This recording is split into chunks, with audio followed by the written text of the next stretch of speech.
Thank you for watching EVH Gear Discussion. Brought to you in part by VanHalenStore.com. Please be...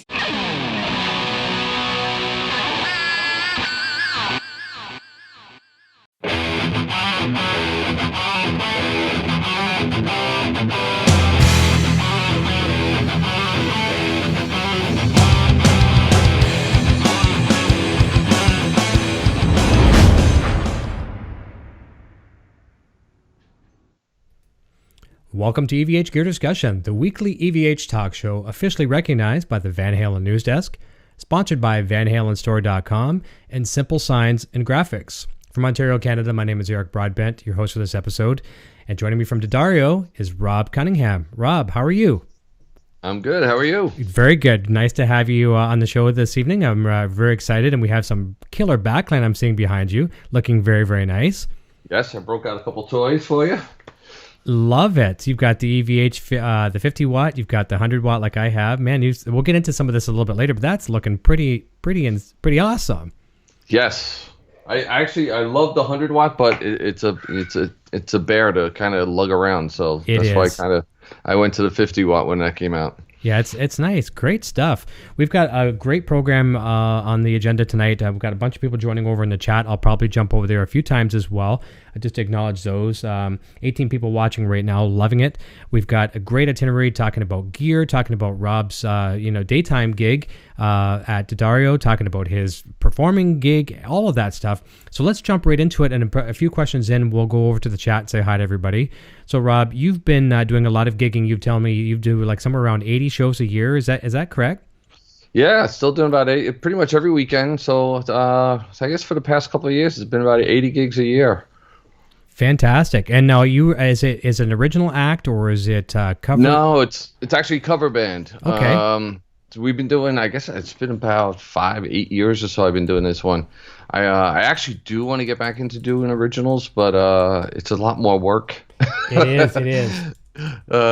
Getting people with the same taste and everything, and then actually having to call and actually book the gigs, and so that's a little trying sometimes. So right for where I'm at, the cover gig is perfect right now. Yeah, cover gigs pay the bills for sure, and I'm a definite. I've been there. I've been in the trenches myself.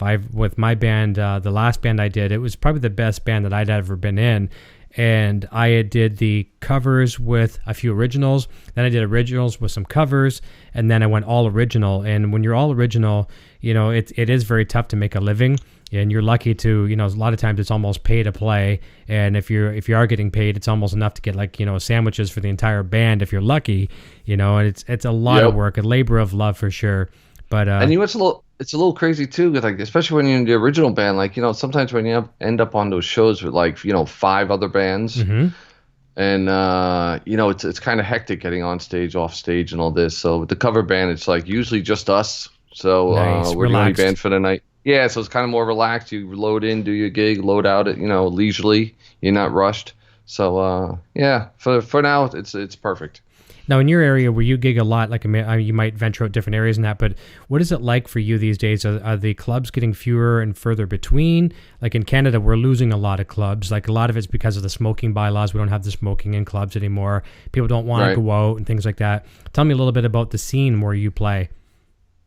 Actually, Long Island is pretty good recently. It seems like the live band thing is picking up. Good. For a couple of years there, it was really dying, and back in 70s and 80s, Long Island had an amazing live band scene. But right now it's actually pretty good. Most places have live bands. And then since, of course, we're on an island, and you can't drive 20 minutes in either direction and not hit water eventually. So during the summer, it's great because most of the outdoor restaurants and bars and stuff usually have live entertainment at night too. So during the summer, there's plenty of places to play. It's great. Well, that's good to know for sure. I know myself, you and I have been playing, and we'll talk about this too, about how long you've been playing. But we're almost of the same age pretty much.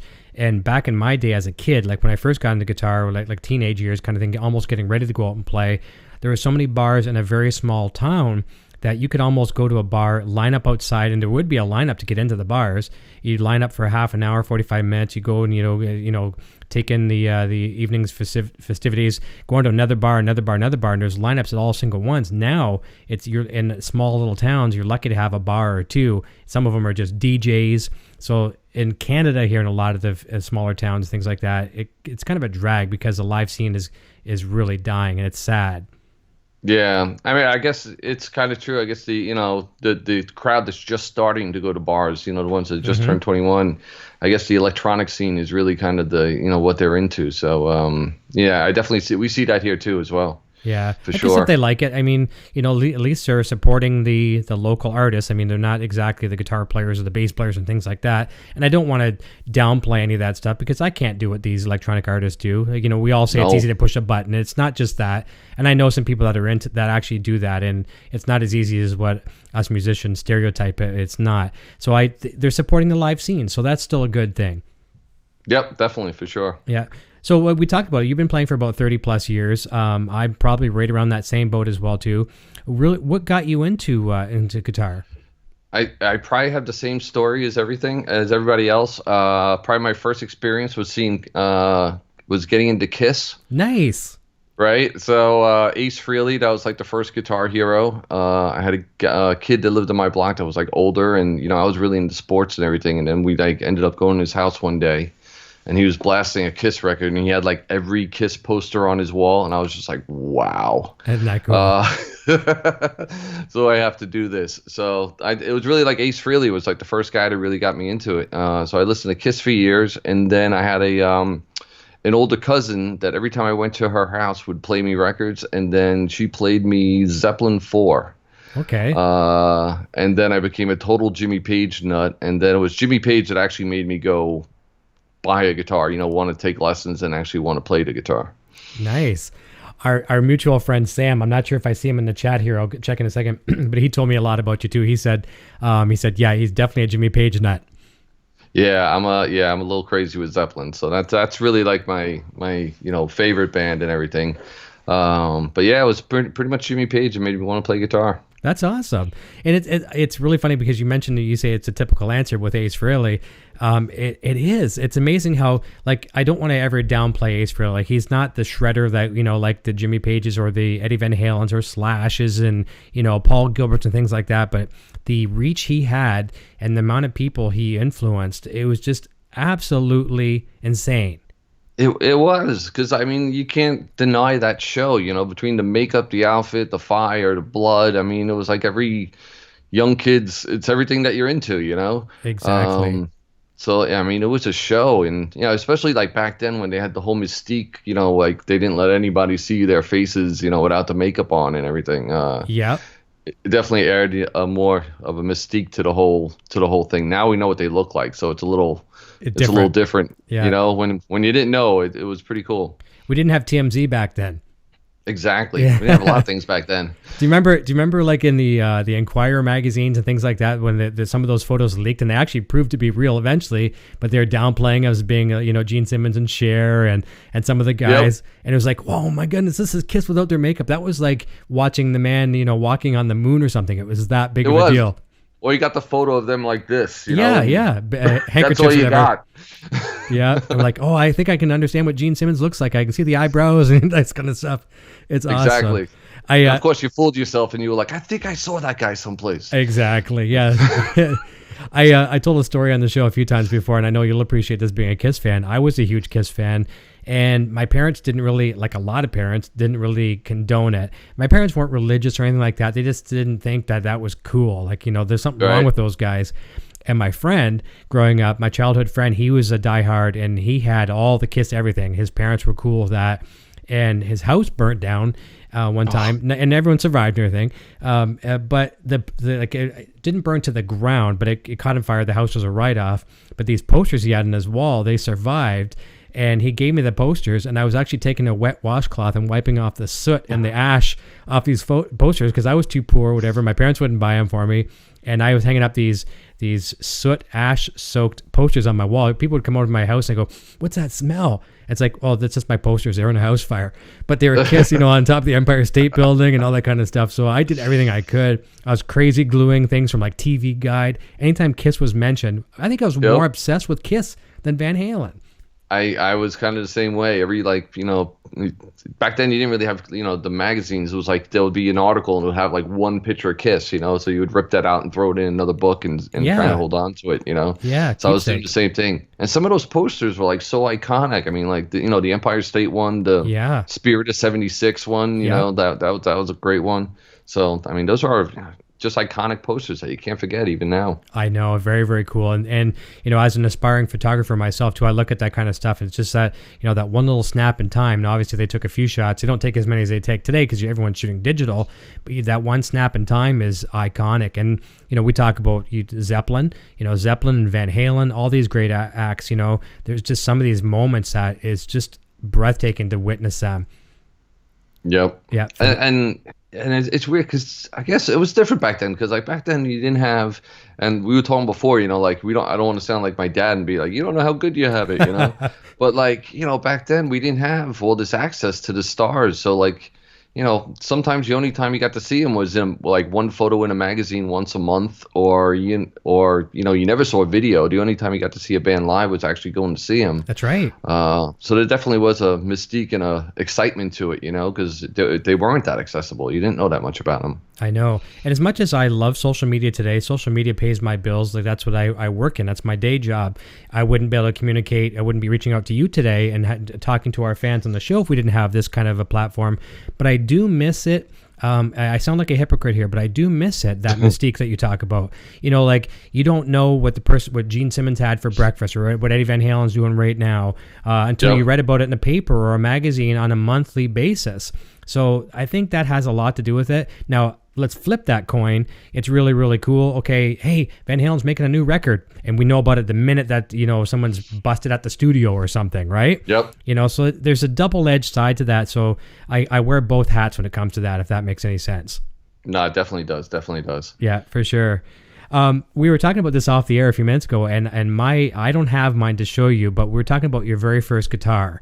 Let's take a peek at your very first guitar. Tell us a little bit about that one, and then we'll jump over to the chat. All right, I did dig this out. All so right. It's I actually got this from my dad's friend. So it's a Harmony Rocket. Nice. With like one little pickup up near the bridge. Yeah. And I mean, it's actually kind of a cool guitar. Like it is. It's not really a cool guitar to be playing Led Zeppelin on. But it's a cool little thing, and I held on to it because I don't know, my wife will tell you, I hold on to everything. I have way too many guitars, and she goes nuts. But I have a tendency to buy a guitar and I just keep it, and then I really don't sell all too many of them. But this one was definitely cool because it's the first guitar I ever had, so I definitely held on to this one. That's in good shape. Now, I'm just looking from the front end profile. It almost looks like it's set up not too bad. Is the action okay on it? It's actually not too bad. I haven't played this I haven't seen this guitar in probably 10 years, and it doesn't even have a truss rod. So I guess the neck is holding up pretty good. That's great. It's definitely playable for sure. That's nice. And it's a Harmony. It is a Harmony. Harmony Rocket. Now, was Harmony was distributed through Sears? Is that correct? I think it was. Along that whole line with the Supros and stuff like that. So it definitely was an economy guitar. Isn't that awesome? The first one I had, I don't think I actually even remember the name of it. I was telling you off the air, my mom had bought me one from like a yard sale, whatever. And that's another thing we just talked about our parents saying too, like, oh, you don't know how good you had it, whatever, or how good you have it now, whatever. And that's true with technology today. The kids can, you can spend $300 on your kid and get a top-notch instrument. You can actually almost go to a store for $300 or $400, come home with a guitar and an amplifier, and that'll get him by a year or so. Couple years. It's actually amazing what you can get for your money now. I mean, you really can get a very playable guitar for $300. I know. It's absolutely amazing. I'm gonna jump over to the chat real quick because I see it lighting up like crazy here. So I'm gonna say hi to everybody, and there might be some questions for you as well. And then I'm gonna jump over to to some of the stuff that we're talking about in your day gig here. All right, so let's go through real quick. I'll try to go through as quick as possible. So the first one joining us is Surf Cat Matt. He's a regular on the show. Will Dunham. Let me see. Michael Bishop is joining, saying hello, everyone. Fred Berry, a real nice fellow. I got to meet him in person at NAMM. Let me see here. Scott MacArthur checking in on time this week. Hi, everyone. Looking forward to an awesome show. Bane Rocks is my son. Frank Cease, good evening, Eric and Rob. Dirty Apes Inc. says hello. Will Dunham says hi, babe. Sinner is joining us. Carlo Santin, another happy Friday. Happy to be here. And Rob, I always say to people, I like to, and we talk about being performing musicians, I like to say that I'm the show is the warm-up band for the weekend. So we like to warm up the weekend for everybody. So as long as I'm doing my job of warming them up, then I'm happy. Surf Cat Matt says, sweet stuff. Blackie DH says, hey guys. Poison Ivy, it says, good evening, guys. That's my better half here. She helps run the show and does a great job. Thank you, Poison. Frank C, nice evening to a good week. A beautiful evening here in Canada too. I'm not sure. What's it like over your way right now, Rob? It's actually still cold. Is it? Yeah, it's not spring yet. Windy, cold, so hopefully it's going to warm up soon. And we're not that far apart. We got hit with crazy, crazy warm weather today. Like I'm telling you, I was outside doing some videos with the boy tonight in t-shirts. It was great. Oh, really? No, man. We're not in t-shirt weather yet. Yeah, hopefully soon. Lucky, very lucky. Good friend Sinner's joining us. Blackie DH, Will Dunham's again. Let me see if I miss anybody else here. Krieger Guitar Wannabe says top of the evening. He's a great guitar player. Let me see here. Just scroll down a little bit more. Timothy Pierce is saying hello, everyone. Adam is joining us, saying hi, Timothy. Let's scroll down a little bit more. Try to get to it here. And Bane Rocks is saying Kiss, great band. I agree for sure. Scott MacArthur is echoing, I should say, your statements on Ace Frehley and Jimmy Page, saying great stuff to you as well. Greg Walker's joining us, saying hello to all of us. Let me scroll down a little bit more. Carlo Santin says, remember the rumor that VH was Kiss without the makeup? Crazy stuff. Yeah, there's people talking about that. I do remember that rumor. Yeah. And there was even, I think that I remember having a magazine that they were going to join and make a super group. Isn't that something? All that mystique. I remember. Yes. That would be pretty cool. And Tom Platt says he was scared to death of Kiss when he was a kid. And some people were. They, like, what are these guys? It's amazing. I mean, Gene was pretty, he was scary. Yeah, he kind of still is a little bit. He kind of still is with and then without the makeup. I'm not sure which word. Yeah. Yep. Gary Davlin says, just got home from work. Glad I got here near the beginning. Let me see here. Getting close to the end here. And I'm going to highlight so I don't miss any. And that's really cool too. Surf Cat Matt says, hang on to your gear. I learned the hard way. Yeah, that's a thing. A lot of us always trade off gear and sell off gear. And it's nice to hang on to what you can. Let me see here. Bane Rocks, nice looking guitar. Let me see here. I think I'm almost near the end. We have another joiner here as well too. NJ Blues Guitar. Hi, Eric and Rob from Bloomfield, New Jersey. Bobby Lopez, digging your channel, Eric from Toronto. Very nice. Nice to have you. Nice to find some more Canadians as well too. Rockbiter says, evening, gentlemen. Riley's favorites. Cunningham says hello to Rob. That would be my daughter. Oh, nice. Oh, there you go. Very nice. Oh, because I see the Cunningham name now. Okay, perfect. Good. Nice to see the family joining. Joe Suma, he's over your way as well, too, from Greenwich Music, EVH dealer. And I'm not sure. I think he sells some PRS. I'm not sure what else he sells, but a great EVH dealer. Hey, Joe. Nice to have you tuning in. U.S. American-made guitars. Hey, guys. Nice to see you guys. Let me see it. And I think we're down to the very last one. Two last ones. Nikki Note 6 says, hello, everyone. And Dirty Apes Inc. is saying, my first guitar was a Charvel, had a few Ibanez. Back with Charvel, just bought 3 of them in the past few months. Charvel and EVH guitars are the ones for me now. Very, very cool. I'm going to highlight that so I know where I left off. Sometimes I forget where I left off. But very good choices in guitar. And so I want to talk a little bit about your day gig. What do you do at D'Addario, and what's it consist of? Right now, I'm the product manager for all the accessories. So, and anything that's guitar related that's not strings. So all the tuners, the cable line, capos, the guitar care, humidity products, picks, pretty much everything but strings. Even though I'm involved in helping out test strings and develop new strings and stuff like that. But my main focus is just on the accessories. Okay. And so that. So that's like everything from the marketing to packaging to design, developing, the whole gamut. That's a lot. That is a lot. It's fun though. I can imagine it is. It's a creative thing. It's like performing music and writing music. It's because especially when you're working in packaging design stuff like that too. It's you're competing for that shelf space and these music retail outlets and online and things like that too. And something that obviously the name stands out. People know the name. It's been synonymous for forever. But you're competing against all the other brands out there. And let's compare it to a cola on the shelf in a grocery store. You see the no-name products, and then you see the Pepsis and the Cokes and things like that, and logos and packaging really has an impact on the buyer's perception. Oh yeah, for sure, definitely. And it's amazing, like with the D'Addario family. I mean, they go back to like the 1700s in Italy making strings. Wow. So I mean, D'Addario as a string as we know it only they started in 1974, but I mean the family history is like 300 years, or it's pretty amazing. It's a great story. When did the business change to obviously accept other avenues? Like it's actually pretty diverse. When did it become what we know today and these other avenues? They I guess I'll be honest, I don't know what the first brand they brought on. I think it was Van Doren Reeds, for woodwind instruments that they started distributing. But then the accessories started because there was a brand called Planet Waves that only made guitar straps. That was all that they did. And they were based on Long Island. And they put the company up for sale, and D'Addario ended up buying it. And then they just decided to take that and make that their accessory line. Gotcha. So it really started as just, if you remember, like you probably remember the strap with like the purple lizards and the teal lizards on them. Yeah. That was the original Planet Wave straps. So it started out as just a strap company that they bought, and then they decided to turn into a full line accessories company. Okay. Fantastic. Good to know. And actually, there is a full line. It ventures from, like you say, from the cables to picks to everything. Yeah, it actually has everything. I mean, and it's good because we have everything, but it's also challenging because you kind of take it off one hat and put another hat on like constantly throughout the day. So you got to be in cable mind 1 minute and then in cable mind another minute, and but it's awesome. It's great to play with these toys. There's a lot of worse things I could be doing right now. I bet for sure.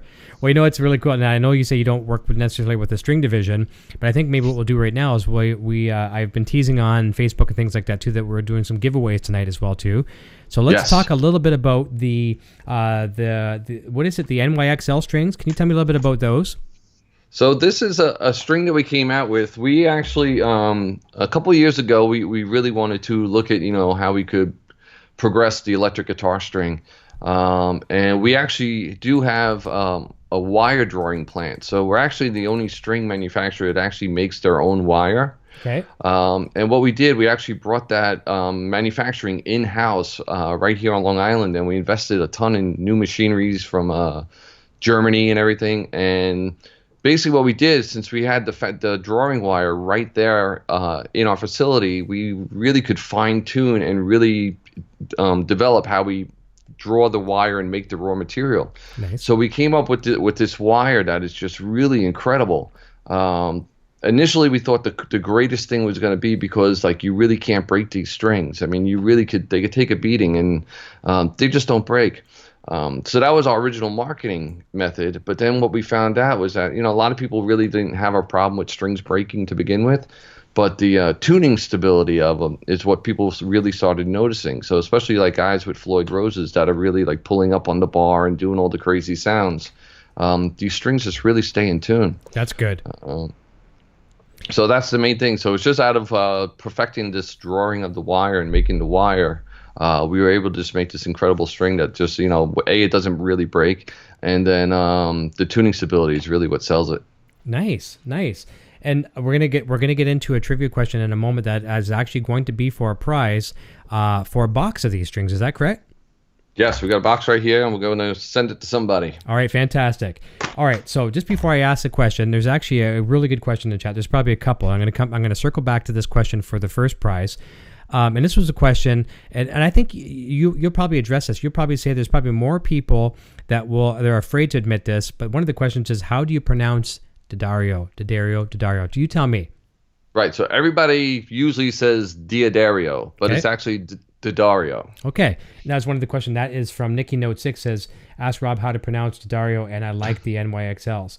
And that's, I think a lot of people, including myself, I'll put myself right on the hot seat. You go into guitar stores and you're almost afraid, am I saying it right? I hear my friends saying it this way, and they see the D apostrophe, so that's why I think they say the D'Addario, Right. So that's good. Right. Or they avoid it altogether, and when they go up to the counter, they just say, "Can I have a set of the XLs?" Right? Because we always have the big XL logo, so Yeah. you can avoid the situation altogether. There you go. And you don't have to feel like that guy that doesn't know, right? Exactly. Did you hear how he pronounced that name? All right, so here we go. I'm going to come back to some more questions in a second as well, too. But here's the first trivia question. The first trivia question is, to win a box of these strings, I'm working with 3 major companies on a pedal board project. I've been talking about it we've been cramming it down people's throats to death. There's 3 major companies I'm working with on this pedal board project. If you can name 2 of them, it doesn't matter which of the 2 of the 3 you can mention right now in the chat. What are 2 of the 3 companies I'm working with? And if you can name 2 of them, you're going to win a box of these strings. So I'll watch right now for a moment. There's probably about a 20 to 30 second delay. And Sandra Lee's watching up there as well, too. And whoever gets 2 of the 3 is going to be the winner of a box of these. That's going to be fantastic. And I'm going to have to check those ones out, too, because I have not tried those. The XLs I use all the time. I use those. I've used some other brands as well, too. It's I love them. They're a very good string for sure. So we got to get you some of these to try. They really are great. Fantastic. 9 to 42. You have them in that gauge? Good. That's my favorite. Good. That'll be nice. And I tuned down a half step, so it'll be nice and nice and slinky for sure. Definitely. And what's really good about them too is that they Sorry, got go it. ahead. Yep.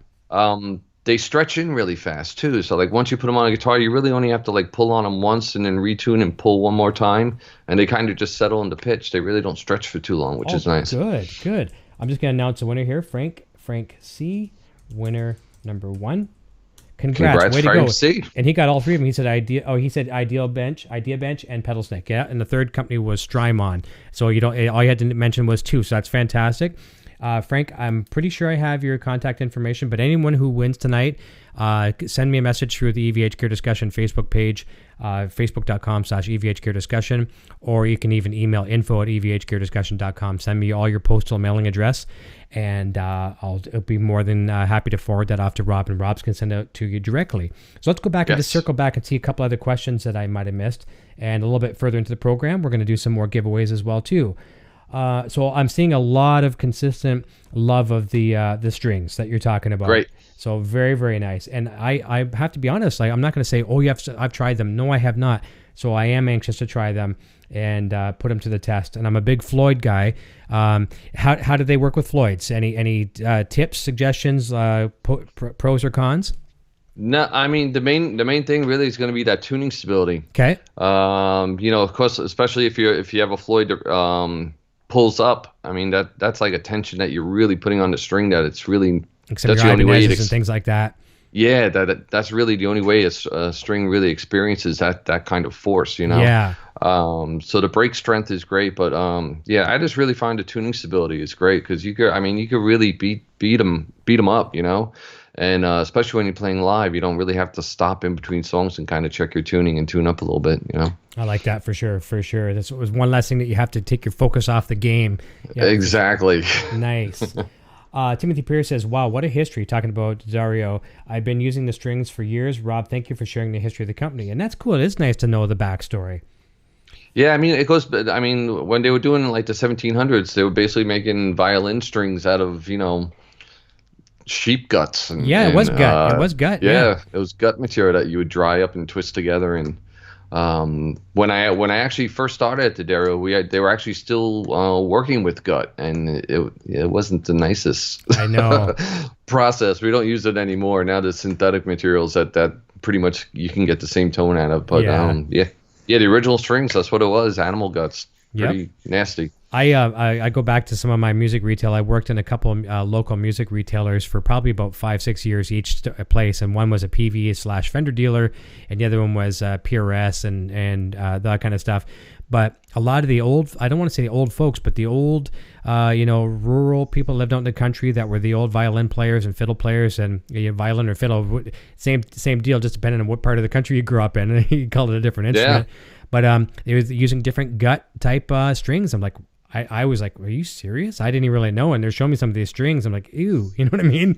Yeah, it's a little nasty. But you listen to them play, and they're playing whether it's gut or synthetic or whatever. You're like, holy cow, these guys are insane. They're really good players. They really, I mean, those old strings, they do have a tone, and there's guys that swear by it still. I'm sure you can still get the gut strings someplace. But yeah, it's synthetic materials. Yeah, you're not going to see some XLs with gut inside, that's for sure. No, definitely not. That's awesome.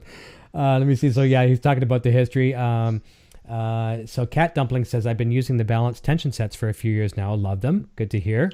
That's actually my favorite set. That's the set I use myself. Okay, good to know. Good to know. And you probably, I'm assuming, I'm just guessing, and I don't want to stereotype, but I'm assuming you're a standard pitch guy, correct? I'm a standard pitch, yes. Okay, I just assumed because Zeppelin, did Zeppelin tune down? No, they actually tuned to standard, but he did use a lot of alternate tunings, a lot of open tuning, especially on acoustic and stuff like that. Yeah. But yes, they were standard tuning. Yep. Good. Okay, and I just assumed that probably because of Jimmy Page. Carlo Santin says, Rob, question about the guitar strings. What new developments are on the horizon for guitar strings? I don't think there is anything new that could be done with strings in 2017. Anything on the horizon? We have some things, yes, that we can't talk about yet because they're a little too new. But we're always playing around with materials, trying to find new materials and things that'll just improve the experience. We do a lot with working with coating the strings. As you know, coated strings are a very big thing right now. For sure. And the goal with them is to have it coated but not feel or sound coated. Yeah. So we're always working on that to improve that. We have great coated strings. You really don't know that they are coated. They sound like a regular string, but we're always trying to improve the process. We never kind of rest. So yeah, a lot's going into that, and there's some other things that are going on that I can't talk yet. Of course. Just watch NAMM and watch the guitar magazines and things like that. Yep. That's another good thing, folks. I mean, don't forget about your guitar magazines. That's how we grew up, seeing like our new heroes in the magazines, and product advertisements are a big thing in the magazines, and it's how we still learn. So buy guitar magazines. Keep them in business. I know. There's something about holding a magazine. I do read a lot online and on a tablet and stuff like that, but I don't know. There's still something about flipping a page and looking through a magazine that I like. I agree 100%. And you know what? Like, I'm a digital guy. It's here again. I said earlier, it's my job. It's my living. But there's certain things where I still want that touchy-feely thing. The guitar magazines for sure. And I'm gonna admit, usually the only time I buy guitar magazines is when Eddie Van Halen's on the cover, or he's mentioned somewhere in there, and I'll buy it. But I do go through it, and I do look at the advertisements. Obviously, I'm buying it for one particular purpose, for a nice big article. But the advertisements let you know what's coming. Whether it's a new set of strings or a new development that Dario's working on, or a new amplifier from somebody. You get to see it there kind of first. It's true. Yeah. I'm always looking to, and I look at it just to see what our competition's doing too, seeing what they're up to and what products they're putting out. But I'm just a gear junkie. So like, I just love looking like the latest pedal and what's coming out with what. And, I'm addicted.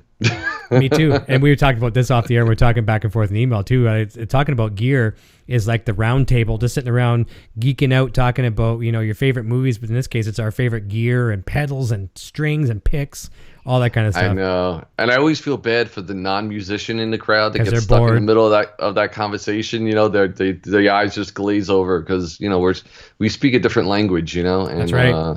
So like the non-musician that's in the crowd is always like, kind of left to the side on that one, you know. That's like if you're sitting at a dinner, if you and your buddies go out for dinner, and you got 5-6 guys and girls at the table, whatever, in a restaurant, and that one person is sitting there texting on the phone. As much as it's a rude thing to be texting on the phone, they're probably not the guitar guy or girl, so that's okay. Go ahead and text and let the rest of the group talk about gear. Exactly. You can kind of let the delegate the jobs. You can go ahead and text and we'll talk about gear. It's always fun that way for sure. And it is, and what I love about it too, like, I mean, I still hang out with all the guys that I played in bands with in high school, and I think it's music that really keeps us in contact. I mean, if we probably weren't into that, I probably would have lost contact with a lot of these people years ago. But being that, we still, kind of jam out together, we talk gear and we're into this. It's like I have so many friends, pretty much all the guys that I hung out with in high school, I'm still hanging out with. That's cool. That's good. That common bond that you have, that's really, really nice. Yeah, exactly. For sure. Another really good comment on the strings. Sinner, he's from Michigan, and he used to work at Motor City Guitar. Are you familiar with him over in Detroit? Yes. Yeah, yep, for sure. He says the NYXL are the best seller at Motor City Guitar, so that's a good testament because that's a great store. Yeah, that's awesome. That's great. Nice to know for sure. And I want to do a show with those guys soon too. I've been talking to Cinder about that. I want to go over there. I went over there a few months back and picked up a Friedman pedal over there. That store is amazing. Here in Canada, we don't get that kind of stuff except for maybe Steve's Music in Toronto, and I haven't really ventured out of the provinces as far as music stores. Steve's is pretty cool, and Toronto, which is pretty cool. But so what? Did you get the BE 100 pedal? Yeah, I picked up the BE 100. Yeah. I'm dying to try that. It's a good pedal. I don't have it anymore. It's one of those ones where it was basically the 5150 overdrive for me. And I was doing an A-B comparison, and I love the pedal, absolutely love it, but I couldn't have two overdrives on my board. It was just ridiculous. I mean, I really don't need any overdrive on my board with what you see, or you can't see me on my cameras right now, but you know what I have. I have some of the similar amps that you have, and you don't need an overdrive with those amps, but you can very well and sound very tasty as well using them through the clean channels. And I just figured, you know what, everyone knows real estate is very valuable on a pedal board, and having two overdrives was really not a wise decision. So I elected to keep the one that was my favorite, and I'm not saying anything bad about the Friedman. It's just that the MXR 5150 has the mid knob that I really do love, and I'm a mid guy. I really, really like mids. Yeah, you crank your mids, right? Full blast. Yep, full blast. Yeah, I do, and it's nice and smooth and buttery. And I'm getting a text here saying that your daughter says Raleigh's saying she has a guitar too. Rob's daughter, is that correct? She does. Cool. Tell us about that. She has a couple of guitars. She has a couple of guitars, the little ones, and then she has like 2 or 3 ukuleles that she plays. Nice. That's good to start with for sure. Exactly. And so yeah, you can't really walk around this house without running into an instrument in any room, pretty much. That's a very good thing. But she has defected a little bit. She's playing drums, so she has a drum set upstairs. So, but it's good. So a house full of guitars, and she wanted to play drums. Hey, it's what it is. And you and I were saying off the air too. You know what? Like I with my little guy here too. I never forced him into music. I kind of almost was, and people would think that you would. Us guys. Okay, we've been guitar players forever. Let's get our kids into music. But there's some things about music that I just didn't want to encourage, because music can take you down some weird paths sometimes if you don't have your right head on your shoulders. So I didn't want to embrace that. I was like, okay, let's just wait and see what happens. I'm not going to discourage you from music, but I'm not going to put a ukulele in your crib at night either, if you know what I'm saying, right?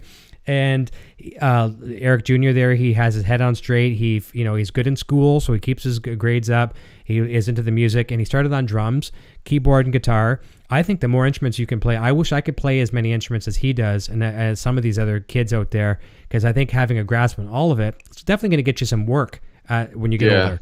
Yeah, the more you can play, the better, of course. And I'm amazed because my daughter's 8 and she can really hold a beat on the drum set. Doing the kick, the hi hat, the snare, and everything. And she really didn't take any lessons. We just kind of, my drummer kind of showed her really quick what to do, and she just picks up and she has pretty, good time. So it's amazing. But I agree with you. I think like once you try to like force them to do something, then they don't want to do it. So that's why I kind of like that the instruments are just kind of laying around, and if she wants to go pick one up and play around with it, she can. And it's kind of, she does it at her own pace. And nothing's forced. So That's good. That's good. And I know myself too. I get schooled here sometimes. It's as much as it's a hard thing to swallow. Eric Jr. will come up. He'll teach me some things. Like he's got a phenomenal ear. I was listening to him. I'm working in the office here earlier this evening, and he's watching some really cool YouTubers online. He follows some really cool musicians. And there's this one famous bass guy he follows, and he's listening to this bass line. He's got this app on on his iPad. It's like just a keyboard thing.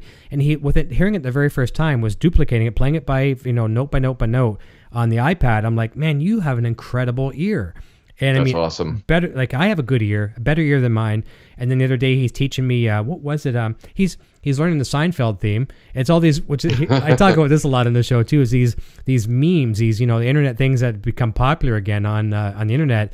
They resurrect some of these cool things that we discovered or that we grew up as early adults and things like that. Seinfeld in this case. And so he's teaching me the Seinfeld theme on guitar. And I'm like, and then he's like, no, Dad, you're not getting it right. I'm like, dude, you're 11 years old. You're telling me how to play? He goes, well, get it right. And it's good. It's really, really good. And it shows that he's paying attention. Yeah, that's phenomenal. I love it. So for bass lines, I have to go Barney Miller though. Yeah, for sure. Yeah, that Peter Gunn. What else I learned as Baby Elephant Man, things like that. Yep. Yeah, but yeah, that one for sure. And then you can get into some Stanley Clarke stuff that was some kind of really, really cool. Not necessarily too hard to learn, but really stood out as a focal point. But Barney Miller, yeah, that's one of the first things I learned on bass. That was a great bass line. I love that bass line. Yeah. And we were watching this meme talking about Seinfeld the other day, and I forget the guy's name who composed it. Bane Rocks will chime in and say the guy's name who composed it. But apparently, when they brought the music to the networks was saying it's too annoying. Is it Larry David? I think the producer of the show, whatever. Yep. He was saying, no, if you, I'm going to fight you on this. If you take this theme song away, you don't get the show. And because they wanted it, because it was annoying, kind of that 80s synth kind, like obviously like the slap bass on the keyboards, but there's that really chintzy synth, and it did stand out. And it was he said that he did it because he could time it to Jerry's monologue. Jerry's monologue at the beginning of every show, it was kind of like skit scat scat all over the place, and you could mimic that. So it was very, very cool. And I think I might be wrong, but I think all those little in between the scenes when they did those little bass licks, I think was that actually done on a keyboard? I think it was on a keyboard, I think. And every single intro was different. It's not like the shows we watch today where it's the same, hit play and let it go. It was every single one was different. It was timed to his monologue, and all the things in between too. It was always where is it going, right? Following the little break from scene to scene. Very, very cool. Those little bass licks are great. They're very cool, yeah. So listen, we've been talking for a little bit here. We've been talking for, I'm not even sure how long here. We've been talking for about 40 minutes. There's some really, really cool gear behind you. So let's talk about some of the EVH products that you have. And I understand one of them, I won't even say which one yet, is modified. Tell us a little bit about that. I'm going to switch over to your screen so you can show it off and tell a little bit about it. All right. So one of them is, I got the EVH when it first came out. I was playing through this Soldano SLO 100, which kind of has Van Halen ties, right? Of course. But the one thing about the Soldano, especially when I started doing like the cover band, it really kind of just has that sound, and it's a really good sound, but it's not exactly a versatile amp when you're doing a cover gig. So I wanted a multi-channel amp, so that's when I picked up the 100 watt. And the thing that I liked about the 100 watt is that even though it has a lot of knobs and it's like super, it's kind of a big head, it's really simple because it's almost like having three heads just kind of in one box. I agree with that. It was very easy to use. It's like having three Marshalls the way the knobs are laid out.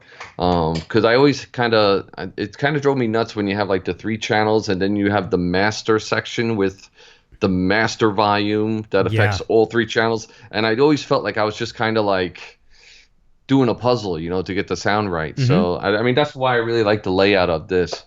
But then it's a really loud 100 watts. It is. And then it's a big head. It's a lot to carry around. Yeah. So when they came out with the 50 watt, I jumped on that immediately. and it's an amazing sounding head stock, which I want to say right away, because even though I modified it, I didn't modify it because I didn't think the amp sounded good. I just like to play with things, honestly, and fool around. But the one thing that really drove me nuts was just having those first two channels tied together. Yeah. Because I really wanted a clean channel, a rhythm channel, and then a leads channel for solos. So I took the head and I sent it up to Voodoo Amplification, Trace up there. Okay. And he put concentric knobs on the first two channel volume and gains. So now they're independent of each other. So I can have a totally clean first channel, and then I can have the second channel fully gained out, which is great. So it's a true 3-channel amp. And then while he had it, he called me up while he had it apart, and he's like, I do have a mod where I tweaked the circuit a little bit. And I was just kind of like, well, you got it open. Yeah, why not? Go have fun. So when I got it back, I mean, the thing's a beast. And I won't say it's like drastically different tonally. It's just kind of like it's a little tighter. Okay. It took a little bit of like I wouldn't say this amp is really fizzy to begin with, but it just kind of shaved off a little bit of like that super high end, and made it a little more like throaty sounding. And it's great. It's like the perfect amp now, because now it's like it's small, it's portable. The 50 watts is more than loud enough for anything. For sure, it would be. Yeah, and now having the 3 channels, and he revoiced the blue and the red just a little bit. Okay. It's a beast. I love the head now. So that's the main head that I play with now every weekend. So that's the one I use the most. Now, can people contact Voodoo themselves to get that similar mod with the separating the channels? Yeah, I think so. You could go on his website, and he does have a mod section, and you can actually look up your head by brand, and then he lists like all the available mods that he has. So you can just split up the channels if that's all you want. You want to keep the amp otherwise original, or he can go deeper, and he does like a little bit of revoicing and some stuff to it. If you just get your amp, of course, it voids your warranty, so it's definitely a choice to make, that you really want to do it.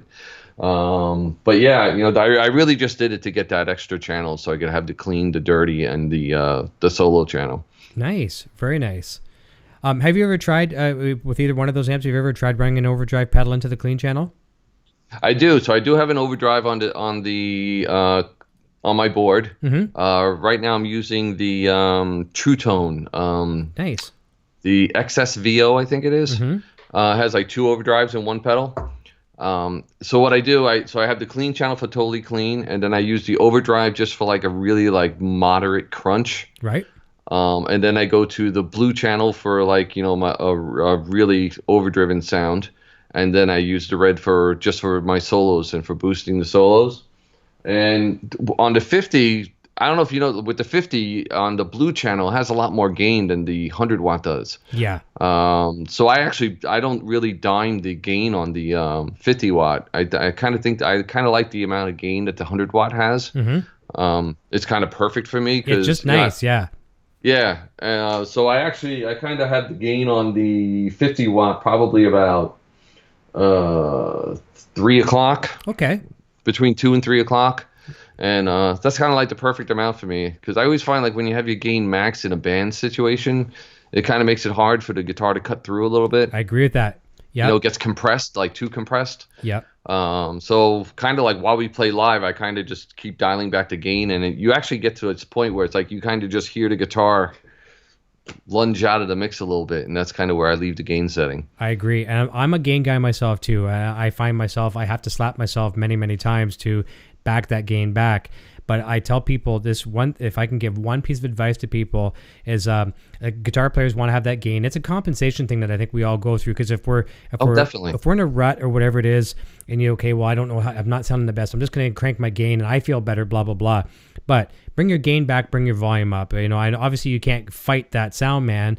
But by the cascading gain, if that makes any sense, with a natural distortion, not the preamp, but actual overall volume, it sounds better. It cuts through the mix. And then when you hear yourself back on a good board mix or a good quality professional shot performance, you're like, holy cow, what was I doing on guitar? It's because it's cutting through and you're hearing it, not just this blanket tone laying on everyone's feet. Yep. I mean, when you're playing at home, I mean, there's nothing more fun than just cranking the gain Sure, and and making exactly. noise. But in the band situation, yeah, I definitely dial back my gain because for exactly what you said, Hmm. it just makes you cut through more, and it actually ends up sounding bigger, believe it or not, than having all that gain. I agree. Um, Yep. it kind of seems like the opposite, right? You kind of like figure, oh, the more gain, the more distorted it is, the bigger it sounds. But really, turning the gain down live and recording, I find just makes the guitar sound bigger. Here's the thing too. You get some of these young kids that come in and they start discovering Van Halen, and Eddie Van Halen. That's their new guitar hero. And kudos to you because we all love Eddie Van Halen. But they think, okay, we have to have this gain. The 5150, the new brands have this insane gain, and I think Eddie's had this insane gain forever. And you go back and you watch some of these things, like some of our favorite performances, like the US Fest and things like that. It's insane loud, but the gain is not that much. No, I mean, if you listen to the first couple albums, I mean, yeah, his guitar's distorted, but it's really not. There's not that much gain. I mean, there is gain, but There's it's not a definition. terrible amount. Yeah, Yeah. exactly. Yeah, and that's why a lot of us, and I put myself in the same situation, we're on this elusive, Area 51 goose chase trying to find the secret, and it's because we're always gaining everything up. We're preamps this, we're putting boosts in the loops and all this other kind of stuff. Meanwhile, it's just number one, fingers, and also just good volume and breakup. Yep. Yeah, it's a tough one. I kind of learned that doing home recording. I got a studio here in my house that I'm sitting in. And, I was kind of doing the same thing. I had a lot of gain on my tone. And then my recordings were coming out. They sounded good, but it didn't have like the punch that I was looking for. Mm-hmm. So I kind of forced myself, and then I re-recorded a song, and I had all the gain settings really low. And it was actually kind of painful, Yeah. to do because it was like, it felt different and everything else. But then I got to say, at the end of the day, when I listened to the track back, it was like a world of difference. It sounds so much better. Exactly. And a lot of times, too, people that's a very good point. When you're recording, especially if you're going in, I use the word naked, basically just your drive, nothing else, no reverb, no delays. All of a sudden, you're like, "Ooh, that does not sound good." It hurts. It does. It does. And then you put it in the mix. You start adding some, add some buses to your mix and throwing some reverbs and delays. All of a sudden, that cleaner guitar is larger than life. You're like, oh my goodness, this is what it should sound like. Yes. Yeah. But you got to do that experiment, and it does hurt at first because I mean we all rely on gain. It's kind of it's easier to play the guitar. It's our crutch. It is a crutch. But then once you really do a recording on a lower gain setting, it's like, oh yeah, I get it now. This is what people talk about. I agree. I try to find little takeaways from every one of the shows that I do, and when I have the guests on. And Dave Friedman, as we both know, one of the things he had said, he goes, don't think of your gain as a volume knob. And he's got me to back away on my gain a little bit. I'm not going to say I'm in Dave's good books as far as my gain yet. And right. I mean, that's kind of a hypocrite too, because Dave is known for gain, in his amplifiers, but I know where he's coming from is he says, don't treat your gain control as a volume knob. So bring that back, treat your volume knob as a volume knob, and the gain will come. But it is it's that crutch, it's that little security blanket, just like me with the Floyd Rose. Okay, I'm in trouble here. What do? Grab the Floyd. I ran out of licks. I grabbed the Floyd. That's right. That's right. I know. And then if you're after that, light your guitar on fire, do a Jimi Hendrix or something, and everyone loves you. Exactly. What I mean? Play with your teeth, whatever you got to do. Yeah. For sure. Let's have a look at we talked some really cool amplifiers. Let's have a look at some of the guitars you've got in the rack here. Anything special you have to show us? I do. I have, in the theme of the show, if I can get it out of the rack here. So here's my, my Ernie Ball Van Halen. Beauty. In blue. It's got a nice top on it. Very nice. Yeah. This guitar I really love. The neck is really nice. Sometimes the neck feels a little small to me, but it's pretty easy to get used to. I'm seeing some nice bird's eye on the back. Yeah, it does. Let's see. I don't know if we can. Yeah, we're getting it. You can see a little. You get it, right? Yes. And this one is pretty much stock. The only thing I did the FU tone block. Good stuff.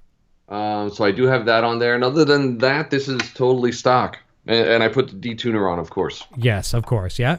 You have to have that. But I love this guitar. This is a great sounding guitar.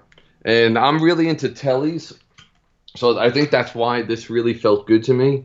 Because, it's kind of a telly shape. Right?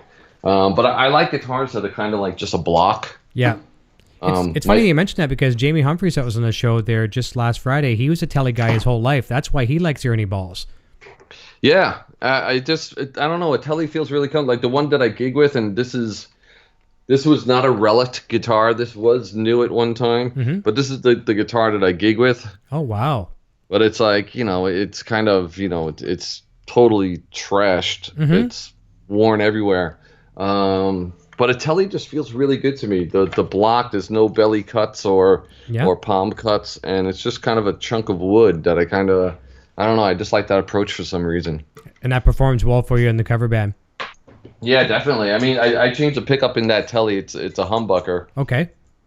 So it doesn't sound like a Tele, of course. Right. But, yeah. I just like the feel of the guitar itself. What do you have? A DiMarzio, a hot rail or something, or not a hot rail, but a double stack or something? I usually, in pretty much all my guitars, I have DiMarzios. Okay. In that guitar, it's a Duncan Little 59. Oh, very nice. Yes. Which I found in that guitar just worked really well. Good stuff. So that's a great pickup. And then over here I got a Charvel. Now this started its life as just a regular Charvel and I actually had a buddy do the paint job. Nice. Well, looks good. Yeah, he did a good job on that. So I'm trying to find the screen. There we go. So I got this guy. And then kind of into Van Halen. I know Eddie used a Explorer on a bunch of tracks, but I always loved the that body shape of the Explorer. Mm-hmm. So a lot of times when I record, I use this guy here, which is an actual 76. Oh, look at that.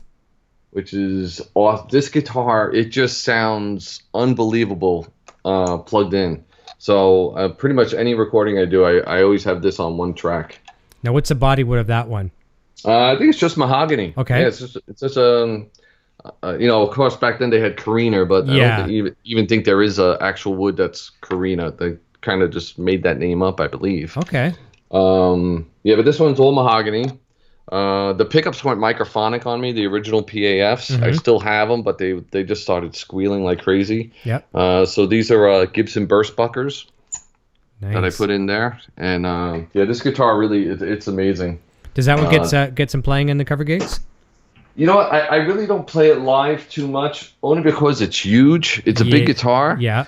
And sometimes, like, especially if you're just doing a bar gig and the stage is a little tight, it's just a really long guitar, and you end up whacking the other band members, or bump it into the amplifier, or yeah, whack that's a vintage guitar something. too. It's one of those things where you got to kind of treat it a little bit special.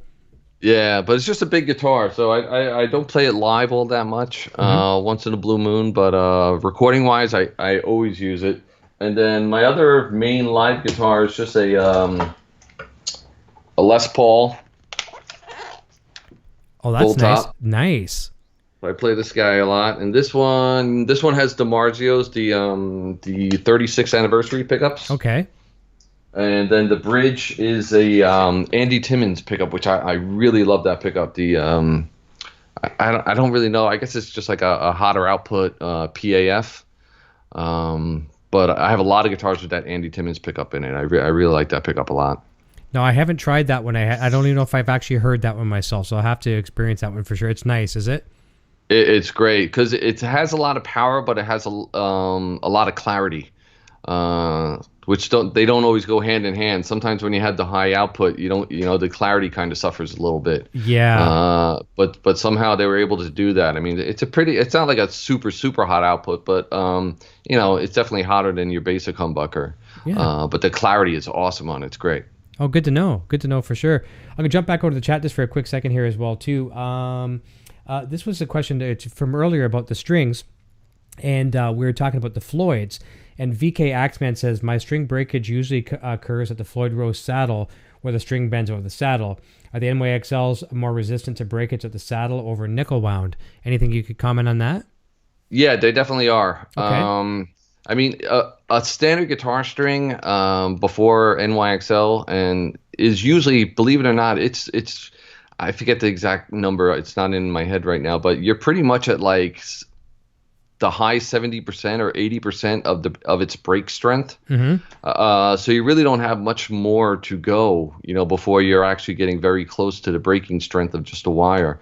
With the NYXL, we were able to bring that down to like the low 60s. Wow.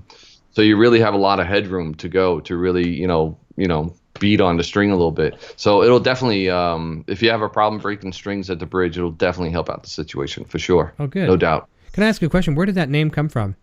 It sounds to me like, what is NYXL? New York? I mean, what is it? New York, yeah. Basically, because we're making it here on Long Island. So it was the next evolution of the XL series. Okay. And the string is fully made in New York, from the raw material to the actual winding of the string. So NYXL. I just guessed. I mean, that was a really dumb guess, but I guess it was the right guess.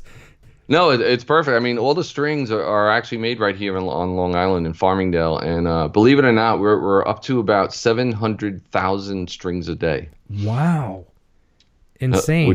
Which is a pretty insane number if you think about it. Yes, it is for sure. I just flagged where we left off here in the chat. I want to jump over to another question here. I'm going to come back to you guys in the chat, and pretty soon we're going to be doing another trivia question.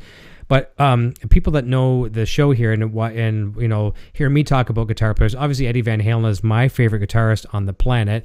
I would not be playing guitar today if it wasn't for him. But my second favorite guitarist is Joe Satriani. I love the man. I love his improvisation. I love everything about him.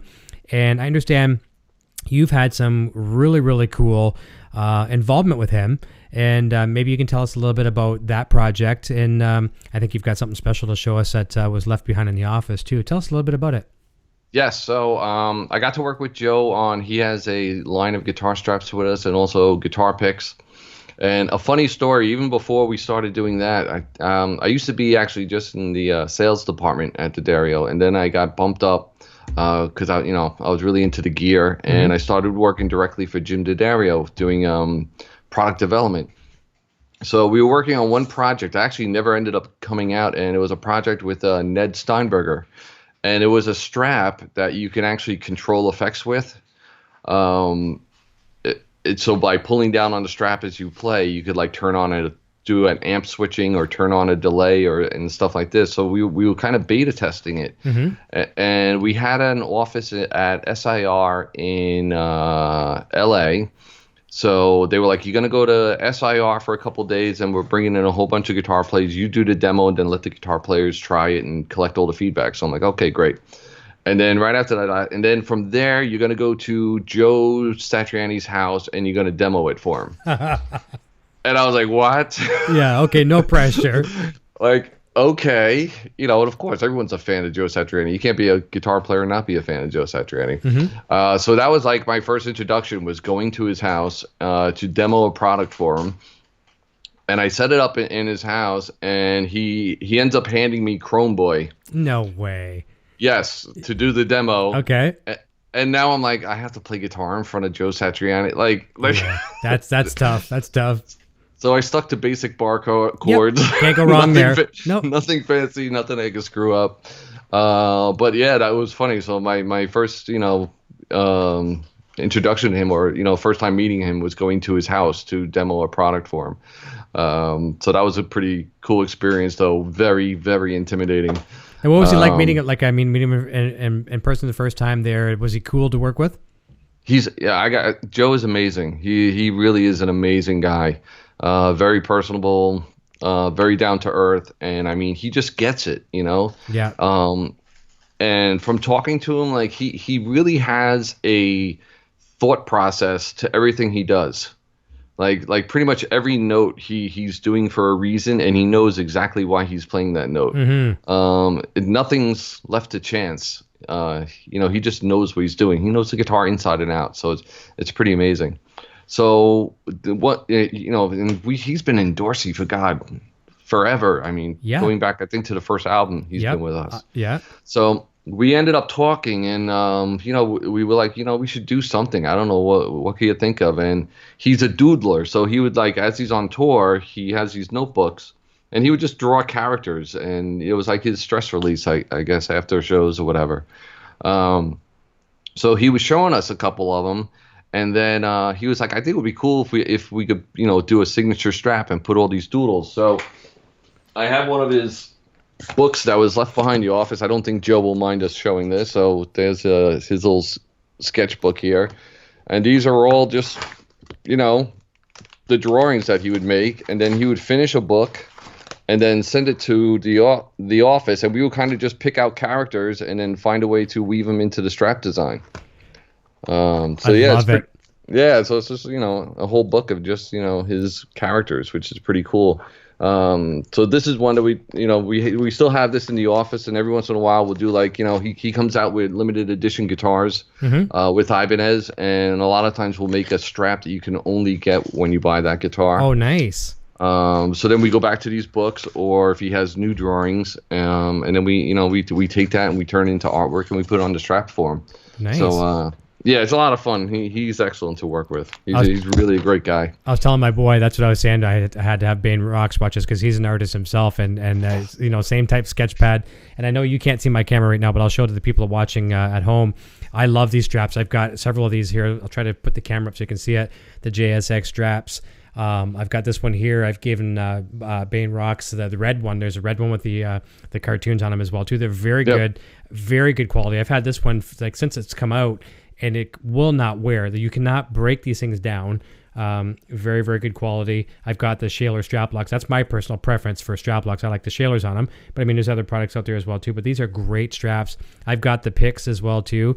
And I think Joe was doing that for a while too. He was doing it on t-shirts. He'd be doing certain t-shirts on a show, and he would draw with the silver Sharpie just before the show and do a little bit of a character. We did one thing where we just sent them a whole bunch of black leather straps, and he'd hand drew, I think, 100 of them. And he just sat there and drew on each one. I mean, that's a lot of work, actually. It is. To cover an entire strap with a Sharpie, 100 of them. And then I think he came out with a line of guitars that did the same thing. Yeah. He just lined up a whole bunch of guitar bodies, and he just drew on them. Amazing. Yeah, he's really into it. And, you mentioned picks. Mm-hmm. So since I was coming on today, I found in my little collection, I thought it would be cool to show you that let's see, can we see this? Go to your screen. Yeah, well, that's okay. Van Halen. Now, which one is? I can't see the signature. This is Eddie Van Halen. The Balance Tour, I think. Okay. Balance Tour. So I found that I had, and I don't know which tour this is from, but again, it's Hagar era. Okay. With his signature on the back. Nice. I found that laying around my house. I thought that'd be cool to see, and a little. Even though it's a competing string brand, when I saw these at a store, I had to buy them just to hold on to them. Remember these guys? Oh, yes, for sure. Yeah, they're any balls. Those are great. Those are actually really good strings. You have to say that. They are good strings. Yeah. So I found these. I was like, I got to get them just to hold on to them. So I don't play them, but I just hold on to them as a little collector's item there. Oh, for sure. Those are nice. Very cool. That's got to be years. I mean, that's got to be what, 20 years since? I think so. Yeah, that's about right. Yeah. Now, here again, you can't see this, and in case people are wondering, my webcam is shut off to Rob just so I don't get kind of the delay on my webcam. But here's a couple of your brand of the picks as well too. The Planet Waves, the Joe Satriani series. That's the white ones with all the various illustrations, and then I've got the black ones as well too. And I don't play with these; I just keep them for keepsake.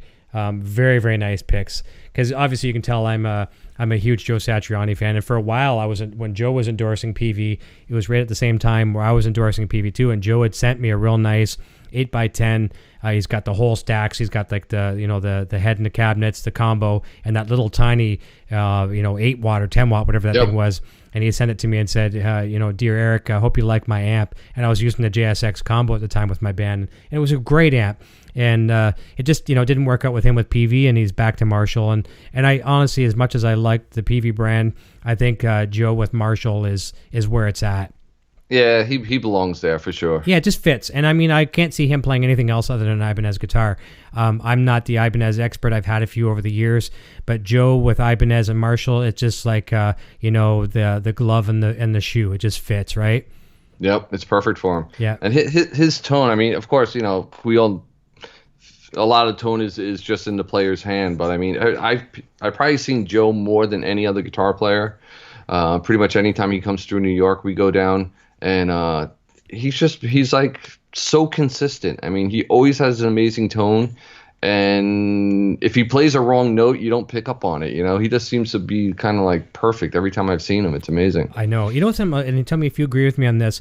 And I won't mention any other guitar players' names. And there's a lot of other guitar players out there that are probably way more technically proficient than Joe, and even some people he's taught. But some of these guitar players out there, they're the mathematicians of guitar. And I don't like to look at the instrument as a mathematical formula because, number one, I suck at math. I have grade 10 math, so I don't like to put guitar and math together. And I skipped out of class back in the day because it was too hard, so I don't want to skip out of guitar. But Joe Satriani always strikes me as that guy. If you take a handful of these guitar players, you put them on the stage, and then you put a blueprint out there and say, follow this, and you say, okay, now guys, I'm taking the blueprint away, and you're gonna fight to the death of fly by the seat of your pants. Joe Satriani, I think, is always gonna win because he's got that improvisation skills. Whether it's Hendrix, obviously a big influence on him, doing Red House and things like that. When he just goes off and jams, there's nothing more brilliant. And there's a lot of similarities with Eddie Van Halen, too. Yep. Yeah, I think Joe would definitely be last man standing in that I situation. Think so. I really think so. He just seems to have an endless amount of licks. I mean, it just doesn't run out. They just kind of flow one into the other. It's actually it's amazing, to watch. Yeah. He's up there for sure. And you say the good thing that you said as well too, and you hit it right on the head when you said he analyzes everything and he doesn't do anything for a reason. There's a lot of times where he may not play a lead or a really crazy lick, and just a nice little. He can milk a harmonic feedback and make it sound beautiful.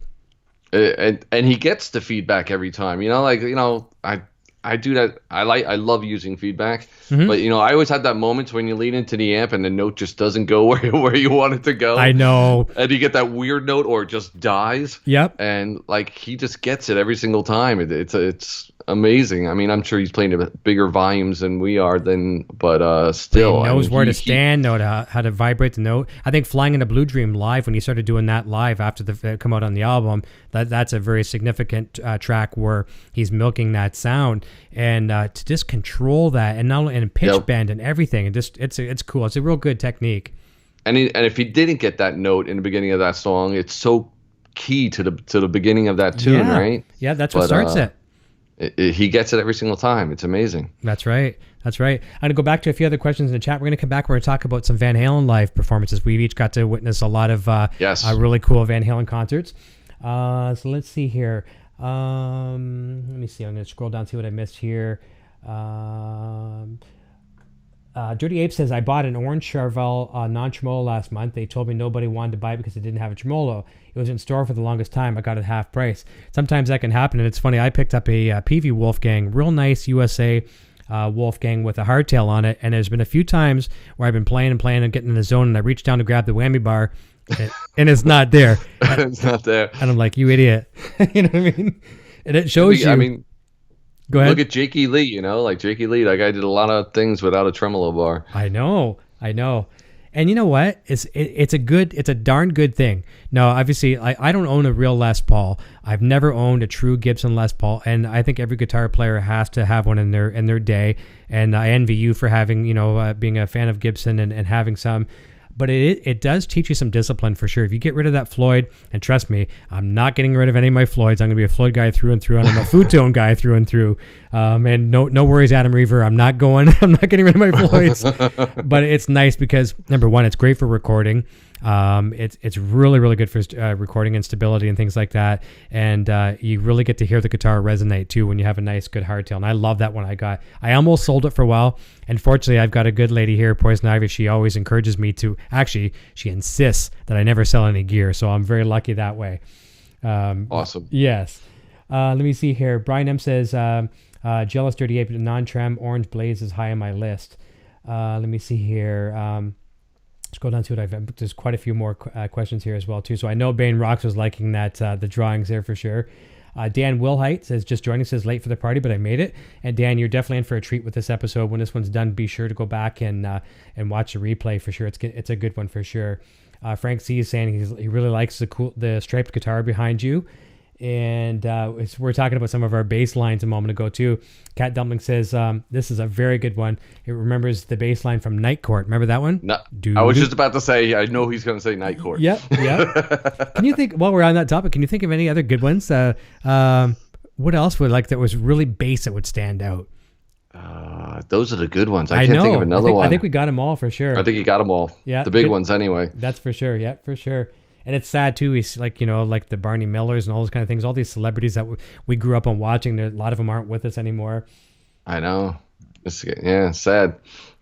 And this is cool. My boy says, Dad told me there was something I would die during this video. I am wondering what it is. And that was the Joe Satriani sketchbook. That's very, very cool. Let me see here. Craig Guitar Wannabe says, Eddie's Live Without a Net tone with those Marshalls was clean cut, my favorite tone. I have to say there, my favorite guitar solo of Eddie Van Halen ever recorded, whether it be bootleg or professional or not, anywhere in between, was the Live Without a Net solo. Yeah, that was a great one. Off the charts. Yep, ridiculous. Amazing. Yep, very, very good. Bill Kemporis is echoing that statement with Night Court. Very Barney Miller. We're all talking about bass lines. So what's the takeaway from this episode tonight? We're talking about famous bass lines in television. Barney Miller as well too. So the next question I had on the itinerary here too is we talked a little bit about your Ned Steinberger involvement as well too, but we're big fans of seeing Van Halen live. And actually Sam is joining us as well too. Our good friend Sam. I forgot to mention Sam. Sam, how you doing, buddy? Sam? He just got back from Vegas. That's right. Yeah, yes. Got to see Billy Idol, and he was sending some nice pictures, out there to the public with the Hard Rock Cafe and stuff like that. But Billy Idol, I'm jealous. I'm a big Steve Stevens fan. Oh, great. I love that. What a player. He's insane. Had him on the show twice. I'm looking forward to getting him back. I was hoping to have him back before the Vegas residency again. That's going on right now. But a humble dude, and one of these guys who is probably one of the most often overlooked shredders in the business because he's a gentleman. He stands next to Billy Idol, lets Billy Idol have his thing. And meanwhile, he's a musical director. He's a shredder. And he's just as humble gets. And he could play anything. I mean, it's amazing. The guy is off the charts good. Unbelievable. I saw him with the out here on Long Island with the Kings of Chaos tour only a few months ago. Or I guess around Christmas time, I guess it was, somewhere around there. And my God, just amazing. Great tone, great playing. I mean, he's the full package. Some of the stuff he does, like Rebel Yell and things like that, the staccato picking he does, he'll do like the staccato bass note picking and then plucking with the two upper fingers. Yeah, that seems easy until you try it. It's not. It's like patting your head and rubbing your stomach. Like I can get it a tiny bit and then I give up on it. And I got to go back at it because he just doesn't look so effortless.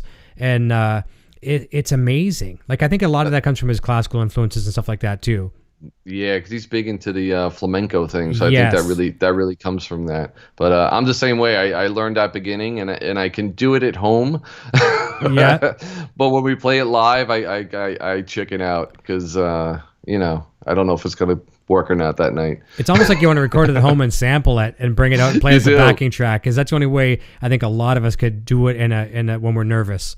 It's hard, yeah, because when you're on stage, things become a lot harder when you're on stage than when you're just playing at home. That's right. And that's one of those licks, because it really is, rubbing your belly and patting your head. It's a crazy little beginning. Yep.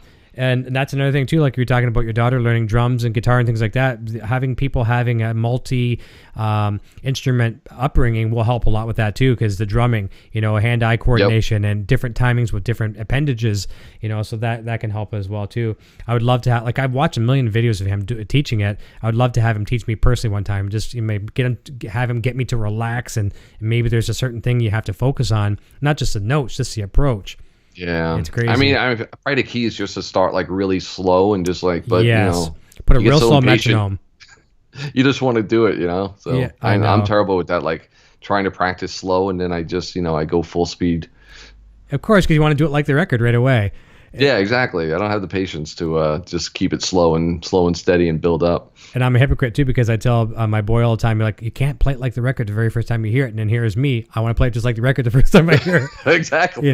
What can you do, right? So listen, tell us a little bit about, I've seen Van Halen every year since 1984 multiple times. I love seeing them live. There's nothing like it. Even if it's a bad production, if the PA is not the best, whatever, there's nothing like being at a Van Halen live concert. No. Tell us a few of the shows that you've seen and what were some of your highlights. I think the first one I saw them was probably definitely the highlight. It was Diver Down Tour at the Nassau Coliseum right here. Nice. What was it? I think they opened up at Romeo's Delight into Unchained. Okay. And like we talked about before, there was no videos of Van Halen. I mean, honestly, that was like really the first time I saw them play live. On anything, because they didn't have live videos of them on MTV. So I think that was like the one that made the biggest impact. I mean, especially to come out with those two songs was like unbelievable. The only letdown, and I used to drive me crazy, is like the third song was a drum solo. Okay. And I was always like two ripping songs, and now I gotta like sit through a drum solo, Yeah.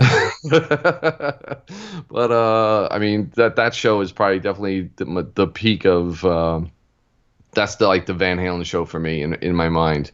But then I did see the 1984 tour, which was great as well. Mm-hmm. And then I saw him a couple times with Sammy. I did go to the Gary Cherone tour. Mm-hmm. And I got that album wasn't great. But I have to say I really enjoyed that tour. Only because it was the first time he went back and played all the old songs. I agree 100%. So when I was in the crowd and they opened up with Unchained, I was like, "Oh, this is going to be a good night." For sure. We haven't heard any of those songs in so long. So I actually have to say that I really enjoyed that tour, even though the album fell a little flat. Mm-hmm. And then, of course, I had to go to the reunion tour. So I saw that at the Madison Square Garden. So that was great. I got to see that same one in Toronto. And it was really cool, too. We went down with a bunch of people, went down a limo to that one. It was a lot of fun. And then we're taking some rickshaw rides downtown Toronto before the concert. And that was a lot of fun. Yeah, for sure. Yeah, we kind of did the same thing. It was like me and I think it was 8 of us or 9 of us, all guys I went to high school with. And same thing, went to the city, had a couple drinks before the show, and it was just like it was like being in high school again. It was amazing. I can remember, if I remember correctly, Poison Ivy, she's still watching right now too.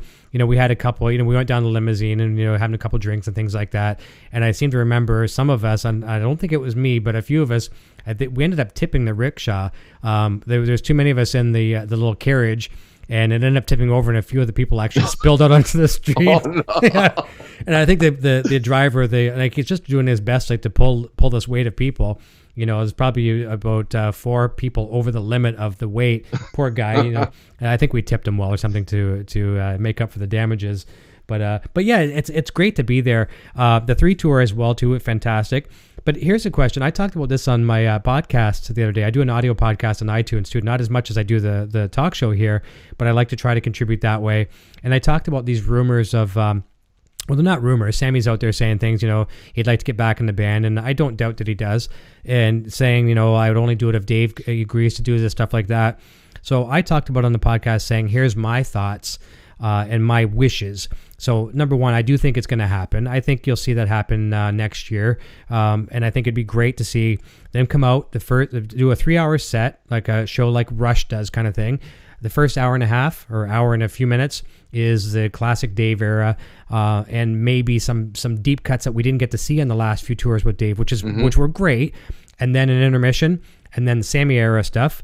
And then I'd love to see like an encore come back and do maybe a few tracks of different kind of Truth, maybe with a little bit of bantering back and forth between Dave and Sam, Dave being the lead singer for those, and then maybe some encores with some tracks that they used to do, like back when Sammy was in the band. There were some really cool covers, like your Superstitions from Stevie Wonder and your Crossroads and Rock and Roll Zeppelin, the stuff that you like.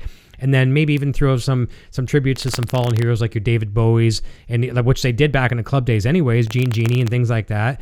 What are your thoughts on this whole tour of the joining of the forces, and how do you think that would go over? And would you be there for it? I would definitely be there for it, no doubt. I just wonder, I think my only doubt is just Sammy and Dave getting along to make it through a tour. Because they did that co-headlining one, right? A while ago. Sam versus Dave or whatever it was, yeah. Yeah, I would be down for that. I would be there in a heartbeat. I think my only conflict would be I definitely preferred the David Lee Roth era songs, no doubt. Mm-hmm. But Sammy can still sing his ass off. He can. Dave, he did okay the past tour, but he definitely was having a little bit of a difficulties. That would be my only thing, It's just that, I know Sammy would, the guy still got. I mean, how old is he now? He's getting up there too, Yeah. Yeah, I've always said that. Dave is Sammy is a better trained singer. He's a better vocalist overall. Dave and you and I are the same age. That's why I think we're the Dave guys, because that's what we grew up on. A lot of people were kind of burst into the Sammy era, these younger kids. But I mean, and even when Dave was struggling, I mean, I felt like I had to be Dave's publicist when this was all going on. People were tearing him a new butt, on social media. I was like, you know what? Dave was never very good to begin with. Yeah. You know what I mean? You can't tear the guy down. I mean, no. Any singers you get older, I mean, anyone as you get older, you're not a good. I mean, look, take a professional ball player, and put him on the ball field at 55 years old. Do you think he's going to be good? Is he going to throw 100? A pitcher's going to throw 105 mile-an-hour fastball anymore? No, I don't think so. No, it's like, hey, we all get older and things happen, So I definitely don't want to tear the guy down at all. I mean, everything that he's given us is amazing, but Sammy is still playing a good game. No, I would definitely be that. No doubt. That'd be great. That'd be a great show. I think it'd be really cool. I think it'd be very cool, and it appeases all the fans. And I mean, as far as the marketing team behind putting that together, I mean, it's a win-win. You know what I mean? You've got the young kids, and the older people that are the fans of the Sammy era. You got the stuff of the David Lee Roth. It looks really good on paper, I think. What would be what's your favorite Sammy era album? Balance. Yeah, I'd have to go with you that. Love the tone on that. I know a lot of people are going to agree on that one. Just absolutely love it. The wet, dry, wet kind of sound. Yep. I mean, the one I sometimes get criticized for this because I say my least favorite Sammy era sound is 5150. And I feel bad for saying that sometimes because it was very experimental and it was very, very cool. And OU812 is a little process as well too. But Carnal Knowledge and Balance, I'd say Balance number 1, Carnal Knowledge number 2. For the Sammy era. How I would do it. Yep, yeah, exactly how I would go. And I got to see them obviously because I said I've seen them every year since '84, but I saw them, which was now the infamous or the famous pay-per-view. And because I'm the Canadian guy, I saw them at the Molson Amphitheater in Toronto in '95. I was at that show where they filmed the pay-per-view. That's great. And opening up for Our Lady Peace was opening for them. And another one there. So when I said Eddie's solo of Live Without a Net was my first favorite, I think my second was that pay-per-view. He was doing Eruption so fast, so smooth, and that's when he was starting to bring out the PV Wolfgang as the prototype on that tour. It had the Red Wolfgang with the letters PV at the bridge. Yep. That was a phenomenal show. So that's my second favorite. But I think this whole tour, I think it's going to happen. And like I said in the podcast, I don't have any information saying it's going to happen. I just feel in my heart that it is going to happen. And I'm going to be one of the first people saying, hey, can you get me some tickets? You know what I mean? Yep. Yeah, for sure. Now, what do you think? I'm just curious for on Different Kind of Truth. Mm-hmm. What do you think of that album? Okay, here's what I think about it. I love it because I love bootlegs. And Little Eric and I have this discussion a lot too. We have, I like the bootleg better than the original, or I like the original better than bootleg. And we have this. That's the only thing that holds me, because I've had all these bootlegs of all these licks, mm-hmm. and just the fact that he put new lyrics. I'm not going to say the album's bad. I actually love the album. Mm-hmm. It just threw me for a loop at first because I started singing, the old lyrics and the old melodies. So or looking for the old parts to come in. I know. So that was the only thing that kind of threw me for a loop. I love the album, but I was just so familiar with those demos that hearing them different was a little. Off at first. Yeah, I agree with you. And what I do sometimes now is because I've listened to that album to death, literally to death, that I sometimes will sing the old lyrics, or you know what I mean, in the car. It's just only in the car. Yeah. Because that's where I'm listening to it all the time. I'm like, and you're just kind of reliving it. But I was thrilled with that record. It's definitely one of the hottest as far as the production level on that thing. I mean, that thing is gained to the max. It you really can't get is. a louder record than that without being completely white noise. No, it is. It's totally maxed out. It's hot. It's a hot record. You almost when you go from, if it's on shuffle on your iPod and you got Zeppelin on one, and then you listen to Kashmir, and then that thing comes on. It's like, whoa! You could bring the volume back. Exactly. Yeah, and it's funny. My daughter, when that album came out, she fell in love with the song "Tattoo." Yep. and she would just blast Tattoo over and over again. It was like, even to this day, we get in the car and like that's one of the songs she always puts on is Tattoo. So it's funny.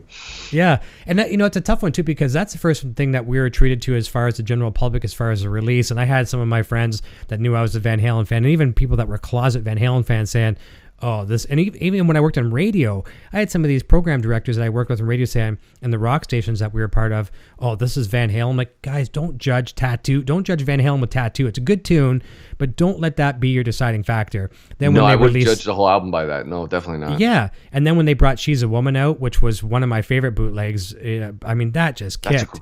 That's a great song. I mean, that was great. That one, Let's Get Rockin', was always a favorite song for me. And Tattoo is what? Down in Flames, I think, right? Yeah. Yeah, that's where the riff came from. And the other cool thing too was like look at from that same bootleg. Look at from the bootlegs, I should say, from the Zero demos and all those things like that. Yep. House of Pain. I like the demo version of House of Pain better than the 1984 version. Definitely.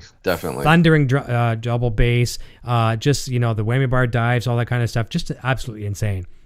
Yep. Love it, raw energy. And that's why I like live, or I like bootleg sometimes better than live performances. And I'm not criticizing Van Halen, because Kiss is another perfect example. Look at Kiss Alive. That was probably the furthest away from a live album as it could be. I think they re-recorded everything. Yeah, and you can hear even on some Van Halen albums. The Live Right Here Right Now is a perfect example of it. You hear the same girl cheering, like, it's been repeated, copied and pasted a million times. That's why I like bootlegs, because you feel like you're in that either a 150 seater or a 30,000 seater or whatever it is. Yeah. And you feel like you're there. You feel it may not be the best sound quality, but you feel like you're at row 17, and you can just feel it. I have the one Van Halen when I think it was like the first show in London. Mm-hmm. That London bootleg. Is it the Odeon? Not the Odeon. Which one is it? Hammersmith Odeon? I think it might be Hammersmith. Okay, I think maybe. I know it's from the first tour, and it's a great sounding bootleg. Oh, it's like perfect, man. It's like perfect quality. You hear him open up the honking the car horn, like the tape of the car horns, whatever. Yep. Yeah. And his amp sounds like it's ready to blow up any second. Like it's the fire coming from that amplifier is unbelievable. I know. And I've always said this too, and I think you'll probably agree with me here, because most people do when I say this. Eddie's tone on any record, especially back in the day, it was like this Le Mans Ferrari car that is ready to crash into the wall and explode. If any other driver other than, like, if you and I got in that car, we'd kill ourselves and crash and burn. We crash in a second. But Eddie behind it knows how to pop that clutch, can bring it to the finish line with a checkered flag, and have time to sit down and take off his fire suit before the next guy crashes the finish line.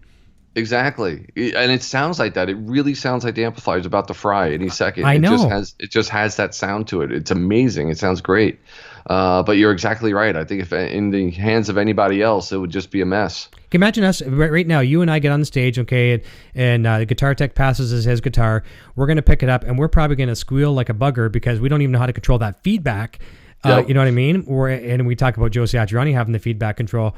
Eddie Van Halen, that's gain, that's volume, especially now with the new amps with the gain. It takes a real seasoned veteran to be able to harness that monster. Yeah, definitely. For sure. And that's, I mean, honestly, that's one of the things that I love about Van Halen is the way he approached everything. It was really kind of straightforward and no frills. I mean, even if you look at his guitars, the way he built them and stuff, they're really rough, But he just made them to work for him, and I really dig that about him. That he didn't get too fancy with his stuff. He just made it work for himself. Yeah, exactly.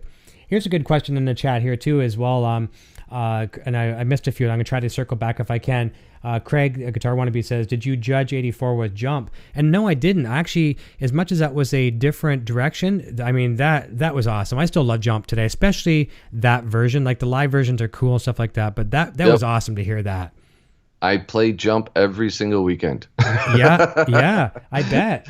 And you know what? Every time we start that song, the bar goes crazy or the club goes nuts. Sure, they will. And that's one of those songs. I don't think you could judge it because it's the first. Well, not really the first all keyboard song, but the first one that's very obvious keyboards. But still, I mean, it's a great guitar solo in it, and it's a great song. I wouldn't judge that album by that. No, I agree. I agree for sure. So I think we're going to do another trivia question here. We're at actually, you know what? We're really cruising on time. And time is flying. We're 90 minutes in. We're going to try to wrap up in a little bit here. So for the next question, for two of the guitar cables, you want to show us what the guitar cables are? The Planet Waves. Yes. So we're going to give two of these puppies away. Very, very nice. So this is our U.S. series cable that's made right here in New York, the American Stage series. Tell us, that's something I had written down to ask you about as well, too. A lot of people just think, okay, I'll just go buy a $5 cord or whatever. Tell us how important it is, good guitar cable is to your tone. It's actually really important. I mean, if you just use an average cable, I mean, and then you switch to something that's, really well made, I mean, you really can get the effect of a blanket being lifted off the amplifier. And as guitar players, and I'm sure like we have all done this, as a guitar player, we just like know our sound and we know where our knobs go. So like, did you ever like plug into an amp you never played through, but you put the knobs where you think they should go? Yeah, we normally would. Yeah. Right.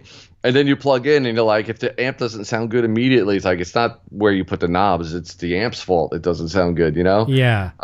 So when we first came out with this cable, I mean, one of the biggest factors of what makes a cable sound sound the way it does is its capacitance, right? Okay.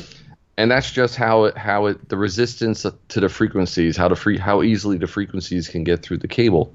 So if you have a really high capacitance cable, a lot of times the high end will get rolled off and it gets kind of muted sounding.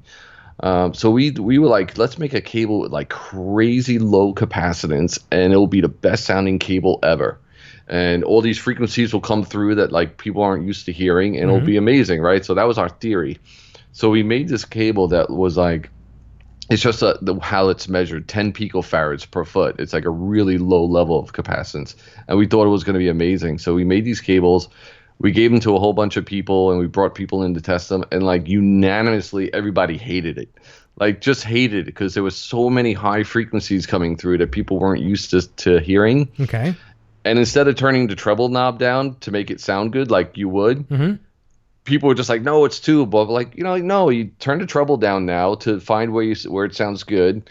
And they would do that. And they were like, yeah, but my treble setting isn't there. Where they're comfortable with. Right. It's like my treble knob has to be up here, like, and as guitar players, we can't get over that. We just know where our knobs should be. And that's right. Where we want to get our meanwhile, good sound. We've been overcompensating all this time for some of these other cables. Exactly. So what we did, we actually made this box where we could change the capacitance on the fly. Okay. And we brought in a whole bunch of guitar players, some really popular guitar players, and we had them play. And as I would turn up the capacitance, I would start really low, and I would turn it up slowly as they played. And we would just tell them, just tell us to stop when like everything lines up and the cable sounds really good to you, So we did this, and then we wrote down all the results, and it was crazy. It was probably like 70% of the guitar players stopped us between 25 picofarads a foot and 30 picofarads a foot. Okay. And it doesn't really mean anything. Basically, what it just means is like that's just the sound that as guitar players we expect to get. Okay. It's like our DNA. So we just kind of dubbed that the tonal sweet spot. So when we did this American Stage series, we actually designed a cable to have 28.6 picofarads a foot capacitance. We put it right in the middle of where everybody picked that they said the cable sounded really good. And then this cable has a whole bunch of other features. The way it's soldered, it's really kind of like indestructible because that's where most cables fail. Mm-hmm. Is at the solder joint. Usually one of the wires breaks off, Yeah. And on this cable, we came up with a new way of soldering that, like, really you could pull on this cable as much as you want, and really you can't break the connection. Oh, that's nice. Yeah, it's great. So that was like the trouble we went to, but it was just like funny that like initially in our heads we thought we were making this awesome cable, and it was just unanimously hated just because like as guitar players it wasn't what we're used to. But the long story is like, I just don't overlook anything in your tone equation, like I even tell people to try different materials for picks. Because if you take your Delrin, nylon, celluloid. Yeah. And if you think about it, your strings and your pick is where the whole thing starts. I agree. So like what we do, like, when we drop a pick of different material on a table, every pick that's a different material sounds different. Sure it will. I have a high ping, a low ping, a soft ping, or, whatever. And it directly relates to the guitar tone that you're starting with. So I always tell people to play around with don't forget your cables and don't forget the pick material that you're using as part of the tone equation. Very well said. That's a thing where a lot of people go wrong, and they think a guitar pick is a guitar pick and a cable is a cable, but there are some variances for sure. Yep. Very cool. Well, since we just talked about these cables, here's the next trivia question. So everyone pay attention on this one. And the answer was just a little while ago. So the question is, Rob was responsible for what artist in developing a signature guitar strap with him? And the first person to get that answer will win 2 of those cables. Is that correct, Rob? 2 of those, yes. Fantastic. So into your pedal board and back out to your amplifier. And we'll see who gets this one. So what was the artist that he was responsible in developing a signature guitar strap? And I would show a strap here, but that's too easy. So I'm going to see who comes up with that one. All right. And Frank C said he picked up some Dava picks. That's the ones that I use. I really enjoy the Dava picks. Those are cool. Yeah, it's a different brand, but it's what I like. There you go. Tom Platt's got Joe Satriani. He spelled it wrong the first time, but he was quick enough to get it on the second one. So Joe Satriani, and that's Tom Platt's. You won. Right. You won, Tom. Okay. I'm going to just say there. And Bill Comporis and Adam come in very close. And Sam, sorry, buddy. Sorry. And Bobby Lopez as well, too. So Tom Platt's. Tom P., congrats. Excellent. Awesome.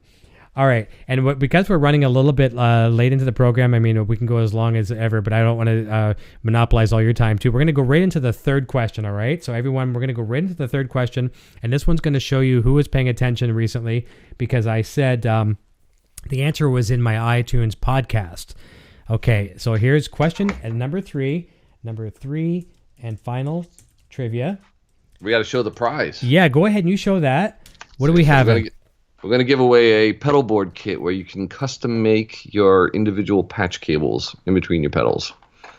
Very, very nice. It's solderless. You don't need to know how to solder. You just kind of put the cable in, tighten the screw, and all the connections are made. It's really, really easy. Good. Very good. So that's going to be and that's actually around 70 some odd bucks retail, isn't it? Yeah, it's a nice price. I can't talk right now. It's an expensive kit, yeah. Yeah, I was looking online at the store, so it's definitely a nice price. All this stuff is really, really nice. Okay, so, and I forgot what my actual question was. My question was, all right, so you ready, guys? For those that listen to the iTunes podcast, I mentioned 5 tips on getting out of a guitar rut, and I think it was kind of helpful because I've been in guitar ruts. We all have been. Yep. But what was, let me see. In my podcast, 5 tips for getting out of a guitar rut. What was tip number 3?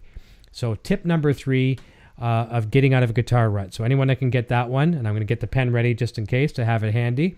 And we'll see who gets that one as well, too. And it's probably narrowing down the choices as well, too, because not everyone's going to listen to the podcast. But I did try to give them a fair enough, warning in advance as well, too. That could be a tough one. It might be. And here's a question for you. I'll say, what is the best gauge for guitar cables? And I'll watch for the answer. I'll watch for the answer on the trivia. Is there a gauge for guitar cables that you recommend, Rob? I mean, most guitar cables on the market are 24 gauge. With this American Stage Series, we went a little heavier. It's 22 gauge. Okay. I don't know why, but as the number goes down, the gauge of the wire actually gets bigger. So it's a little confusing to everybody. So a 22 gauge wire is actually bigger than a 24 gauge wire. Don't mean to interrupt you real quickly. Bill Comporis, you got it. The realistic goals. Okay, nice. There you go. Sorry, I didn't mean to interrupt you there. I just had to say it real quick, and I'll say that. No worries. Bill Comporis. But usually most cables are 24 gauge, so I think that's the average. And then when you go up from there, the more copper, the easier it is for the signal to get through, and the less resistance there is.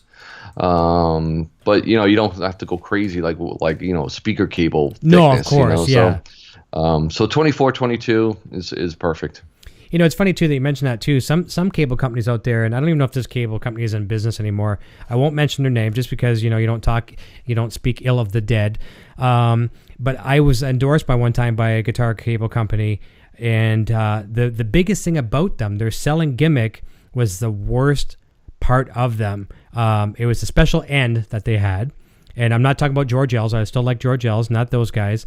It was a big, heavy-duty end. This thing was like the weight of a brick. And they would, I'll just say this, they would snap off. And I'm not going to say the brand's name, but you could snap off the end. You could leave the end snapped in your guitar and pull it off. It's like a neodymium magnet in it, whatever. And man, oh man, it was the worst. I mean, when your claim to fame is your worst piece of the thing, you really got to go back to your R&D. It was bad. You know what we did with this one? The American Stage that we gave away earlier. I don't know if you can see this, but let's see if we get up close. Can you see the tip of the cable? I can. You can see that it's actually a different shape. Yeah, I do see that. The normal. Yeah, because when we were working on this line of cables, we were trying a whole bunch of different guitars and seeing how different guitars sounded with the cable. And one thing we noticed was every time we put a plug into a guitar, they would fit differently. Sometimes in some guitars, the plug would be really tight. And then Jim D'Addario had this old Strat where we plugged it in and the plug almost like fell out. And this is typical how like Jim's mind works. And right away, he started focusing on like, why does the plug fit differently in all these guitars? Like, why isn't it the same fit in every guitar? So we took the jacks out of every guitar that we tried, and we measured where all the contacts were, and we noticed that they were off. Like there was no real consistency. So then what we did, we took one of the leading jack manufacturers, I won't say who, and we bought 100 of their jacks, the same exact jack.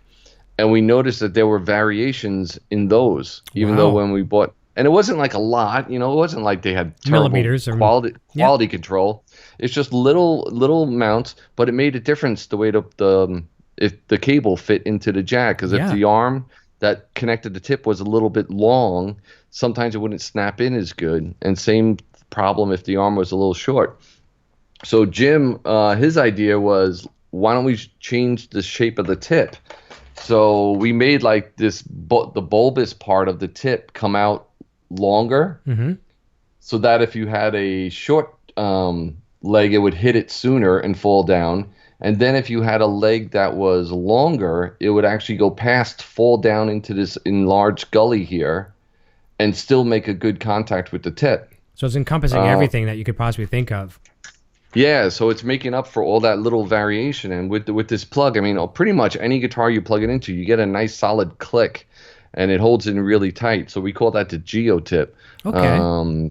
So that's just like a typical example of like, even though we weren't planning on making an innovation that day, Jim just kind of recognized a problem. It was like, well, what's going on here, and how do we fix this? And we ended up getting a patent on that. So we're the only ones that have that shape of a tip on a guitar cable. That's nice, because you look at many guitar manufacturers, and there's many of them out there today. Those jacks, a lot of guys are using the same ones, but a lot of them aren't. And so you need to kind of take in every equation. When you're, grab a guitar cord and you go from your Gibson Les Paul to your PRS to your EVH to your Ibanez to, Fenders, everything in between. There's a lot of different variations in there. Exactly. And so that was a nice improvement. So then, and now it's funny because now when I don't use our American Stage Series plug-in, I plug in and I don't get that click. I feel like I'm like, ah. Yeah, it's like that little comfort there again, the comfort zone. Okay, click and you're there. I had that tonight. I was talking about this one cable I have. It's like I don't even know that it's like a Belden cable, which a lot of people use Belden cable, but I'm not sure the brand. Sure. And I've had it for like 20 some odd years, just because I take really good care of my cables. I wrap them every single time. I've maybe soldered it a couple times, but it's a guitar cable. That's my security blanket. People think, what, do you only have one guitar cable, Eric? I'm like, no, but it's my security blanket. I love this cable. But even tonight, playing with one of my Wolfgangs, I noticed that I had to wiggle a little bit, and it was either, number one, it was either that the jack has just been worn a little bit on the guitar, or the actual guitar cable itself, had been put in a million times. So having that extra, like this tip that you're talking about, is I'm very interested in that. Yeah, it works really good. We'll have to get you some of these cables to try as well. That'd be great. Now, before we wrap up, can you tell me a little bit, like you have some like the silent switching ones and things like that too? Is that correct or no? Yeah, we have two lines. So in the American Stage Series, we have one that's called the Kill Switch, and that's like a little button on it, and you press it, and only while you're pressing the button, it mutes it, it shorts it out so that it doesn't make any noise. And then as soon as you take your thumb off it, it's live again. It goes live again. And then we have another line called the circuit breaker, Okay. and that we have two versions. So there's one where you have to press the button down and hold it for it to mute, and then there's one that's latching where you press it once and it mutes the cable, and then you have to press the button a second time Okay. to unmute it. And the only reason we really did that is, we had, I guess for the home guy, having the one that's latching is nice, right? Because they just press it, it stays muted until they want to hit it again. Yeah. But for the pro guy, like we had a couple endorsees that like went on stage, they did their sound check, and then after sound check, they muted the cable. I forgot. And then they go out for the first song, they forgot they muted the cable, and then they're like, "Oh no, what's going on? My rig's not working." They kind of forgot about it, Yep. And then all of a sudden they're like, "Oh, I muted the cable," and then they go to the switch. So we kind of make both for whatever, whichever you prefer. Whatever fits you exactly. Good. There's a good question here as well too. Speaking of that, since we're on cables, from Rocamp 56, what is the best length without losing tone? Like my personal opinion, I never go over a 20-foot. But what can you say on that? Yeah, I would go the shortest as possible that you can still function. I personally like 15 footers. We make a 15 footer, so I have a 15 going to my pedal board, and then a 15 coming back, and that seems perfect for me. The one thing you have to also take into account is that a lot of pedals and pedal boards have buffers. Yes. And so what that does is it actually kind of brings the signal down to lower impedance. Lower impedance. Thank you for I'm having it's getting late and I can't think anymore. It brings down to low impedance, and then it actually helps, and then the cable length really is less of a factor. Good. But you really want to keep it as short as possible going from your guitar to your pedal board, because then if you have a buffer, you don't have to worry so much. Yeah. But I find 15 foot works great in pretty much any environment. For me, if we're doing a longer, sometimes we do like these outdoor festivals during the summer that have a bigger stage, and then I go to a 20-foot or a 30-foot, but 15 is perfect for me. Good. But I wouldn't go over 20 like you said, over 20 if you don't have to. That's right. Different case scenario when you're running a 100-foot XLR cable and things like that. But I mean, when it comes to guitar, higher impedance cable, then it's obviously where the weakest link it could be your cable.